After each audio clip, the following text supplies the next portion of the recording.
right, though. Going back to the second game, as these two have split the first two meetings.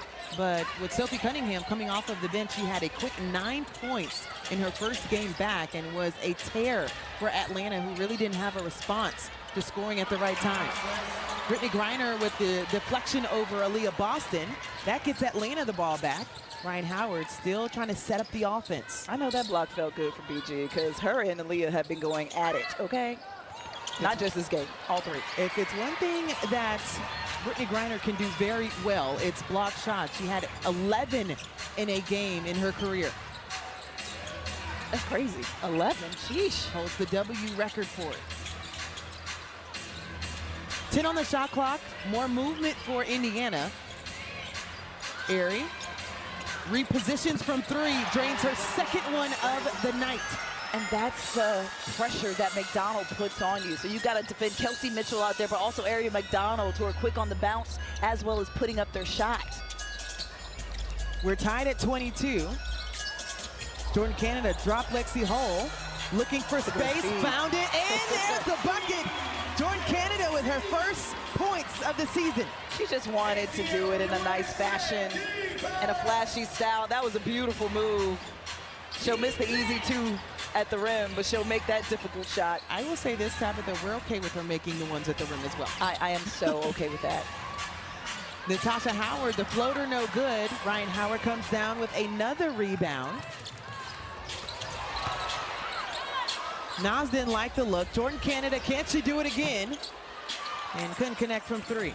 That's okay because she already saw the bottom of the net. She saw the ball go through, so now that pressure of making your first shot of the season is gone. And now you can just play. Right, and to your point, Tab, for Atlanta in their offense, it's mostly what can they do for everyone being a threat. That is the right shot to take. So a foul will go against Nas Hillman. Jordan Canada drops Lexi Hull defensively in and out on Natasha Howard, gets her in the air, and then step through. It's like 3 different moves in one. Just beautiful basketball. Level of difficulty 9.8, flirting with 10. I can't do it. I was going to give her a 10.9. Putting you in a position where we're saying you can't do it. I don't know where the standard is going to be set. Where's the bar? Girl, that knee would have buckled on that step through. 5 on the shot clock. Aaliyah Boston going against Bree Jones. The dig in by Jordan Canada. How about that look? Aaliyah Boston is just relentless in the paint, and a great start for Aaliyah Boston. Have 3 starters now with 4. Leading the way, though, Aerie McDonald with 9 off the bench. Her first 2 seasons, that shot might have been an errant shot, might have been wild, but you can see how she settled in her 4th season, just commanding the attention in the post. Gray going at Mitchell, found space and dribbles that one right on in. Kelsey Mitchell saying that Gray hooked her. Alicia Gray may be soft-spoken and may look nice, but she is lethal on the floor as back-to-back buckets for AB. Smart move by Boston not to even go into any of the contact. So Aaliyah Boston again was trying to back. Short time this season. These are new teammates, and we still have players on Atlanta who've been working on that post-to-post high-low passing, so we know that it's something that the chemistry has to build, but that pass looked really good from Dewana Bonner to Boston. On that previous series, Aaliyah Boston picked up her 2nd foul. JC again short on the 3. Atlanta still 0 from outside. They've missed 5. Natasha Howard draws the foul on Ryan Howard. That will be her first. And Howard is, because of how Howard's hands, Natasha Howard that is, kind of went wild when she went up. That could be some acting or it could be some contact. Checking in for your dream, number 32, SW. So we get the first look at Shatori Walker-Kimbrell checking in for Atlanta. Another piece in the free agency moves for Atlanta over the summer. Picking up 3 players, Brittany Griner and Bree Jones being 2 others that have been brought in, and that was a big splash for Atlanta to understand the assignment of what they needed from a season ago, and especially being dropped out for New York with a lot of hype, the reigning champs, but also seeing Dallas and a lot of the interior front court length that they had to go against, and they were able to get really big pieces. Bree Jones send it out. Gray. Thought she shot it. Yeah, it was a little late, but credit the defense by the Fever because they brought that double team to B. Jones. When you got to credit Indiana as well, holding Atlanta, who is in the top 5 in threes made in the league, to Ofer. We're shooting 36% from the floor at one point. Indiana up by 1. Dantas couldn't connect. DeWanna Bonner couldn't corral that in. It will go out of bounds, and it will go to Atlanta. And defensively, that's what Indiana does, Angel, just going back to their three-point defense. Their top 3 at three-point defensive percentage, attempts, and makes. So we're going to see if the Dream can get that three-point shooting back on track as Indiana tries to defend it. They're hit threes, and she added when I passed off, 9 times out of 10, she's going to finish it every single time, no matter who it might be. Pretty accurate, Autumn, seeing that she is shooting close to 50% from the field. You mentioned her career high she's seeing.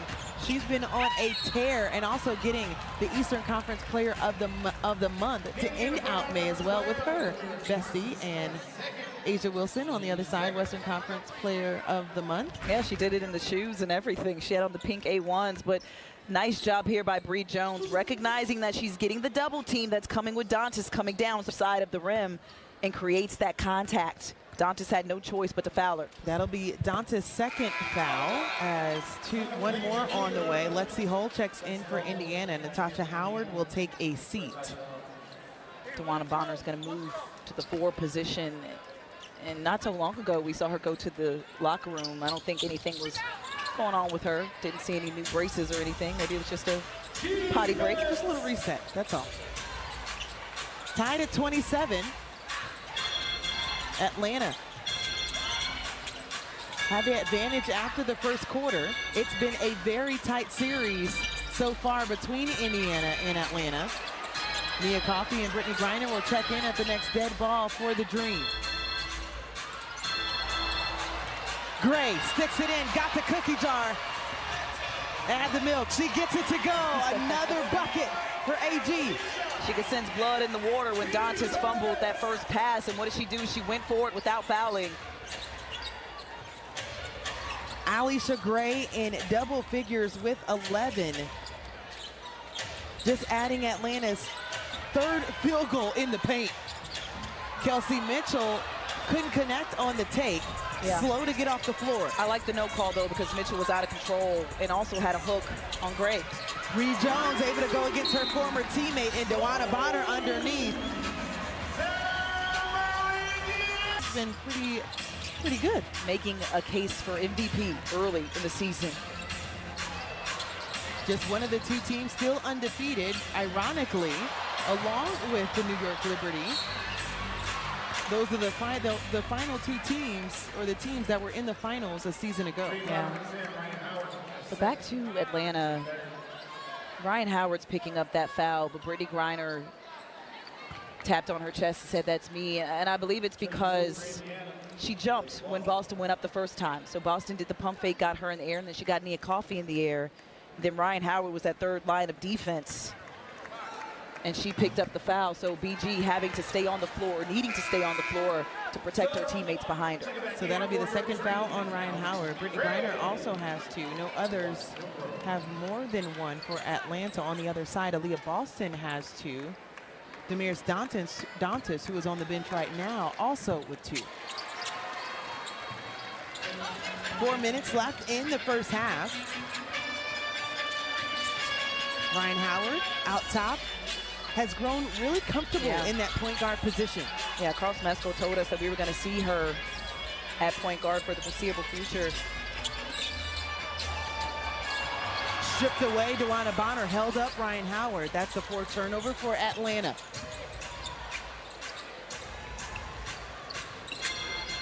Ari McDonald, who has already knocked down 2 threes off the bench. And that's the length of Brittany Griner. She's going to force you to take those wild shots, and you can see the fatigue setting in on Aaliyah Boston. the post for Atlanta just wearing her down and making her work. And the efficiency dropping for Indiana as well as that sails out of bounds. Alicia Gray. 6'7" is enough. I don't know if she's about 7'2". She can bring that one down. But we talk about the pace, both these teams, that they want to play fast. And I think that Atlanta has the upper hand in that, Chris. They don't get out of shape as much. We just talk about the fatigue settling in as the percentages are dropping for Indiana in the second quarter. Well, Atlanta has to clean up some things on the offensive end as well. They have 4 turnovers in this quarter alone. 8 on the shot clock. DeWanna Bonner pulls up for the triple. That's the 4th for Indiana. DeWanna Bonner has been trying to find her way on this team. Just talking to Steph White earlier today, she talked about how off the bench she's finding her groove. She used to be in the starting lineup, but now she's figuring some things out in a rhythm that she can play with. Nia Coffey, power move and one too many steps trying to get to her spot. So yet another turnover for Atlanta. That will summon bench. Tahina Pow will take a seat. 2:36 left in the second. Yeah, Carl Smesco wanting to get JC back in this game. We talked about the minutes for her, how he wants to work him up game by game. It's just her second game back, and she's at 10 minutes so far. So you're going to gradually see her play more and more minutes. She's got to get back into basketball shape. Well, no better way to get in basketball shape than guard one of the quickest players in the W at Ari McDonald. Speed matching speed. With their little selves. Get them all quick. Nia Coffey skies up for another rebound. We're locked at 31. Angel Gray, tap the Turner, and Autumn Johnson here for you as Nia Coffey pulls up for the 3 and off the mark. But again, Alicia Gray was able to grab that rebound. Why? Because of the post for Atlanta. They command respect at the three-point line. Another turnover for Atlanta. Kelsey Mitchell fumbling the ball up top.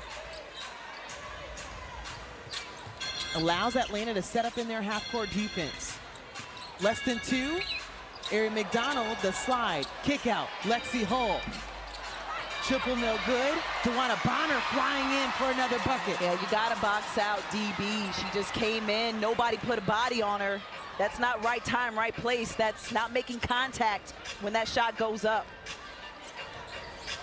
Indiana back out front. 6-0 run for the Fever. We've had 3 lead changes, tied 8 times. As we're approaching the final minute, Ryan Howard couldn't connect on the triple. 0 for 7 for Atlanta, a team that is second in threes made this season. Right here, DeWanna Bonner just skies in from the opposite side, the weak side wing. She wasn't even in the post. She skies in from the wing. Nobody puts a body on her, and she gets easy too. DB said, I don't want to fight. Give me the easy shots and let me work my way into this rhythm.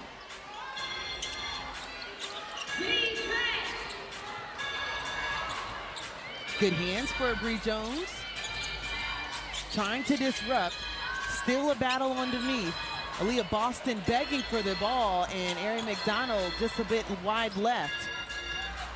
Jordan Canada making Ari McDonald put up some shots that she didn't have to put up in the first quarter. DeWanna Bonner tried to jump out top for another steal. You can see Atlanta trying to regroup offense. Atlanta has been 3. If you're Atlanta, you want to take advantage of these last few seconds and get back on top and get the momentum going in your favor. They have not scored in 4 minutes. Can that change here? Gray. So they will say Indiana that is going to challenge this call. I think from one angle it looks seconds on the shot clock to work with. They will get it in the area where initially the foul was called. So Ryan Howard out front of the Atlanta bench. As you mentioned, 6 seconds on the shot clock. Ryan Howard pulls up and off the mark for the 3. The putback by Gray in the right place. Not the best shot by Howard, but when you've got a team this deep and Alicia Gray, 6 foot, a big guard, she can do just that and get that easy putback. Indiana has plenty of time for a final shot to close the half. 10 seconds, Ari McDonald up top, and more contact with Aaliyah Boston and Bree Jones. And Stephanie White was all over that. She was right by the referee when she saw the push from Bree Jones on Boston. Jones just trying not to allow Boston to get 2 feet in the paint, because we talk about it all the time. When they do their work early and get deep in the paint, it's hard to stop. Bree Jones now with 2. 6 on the game clock. Kelsey Mitchell finding the angle, rims out. And Jordan Canada comes out of the pack with the rock. That will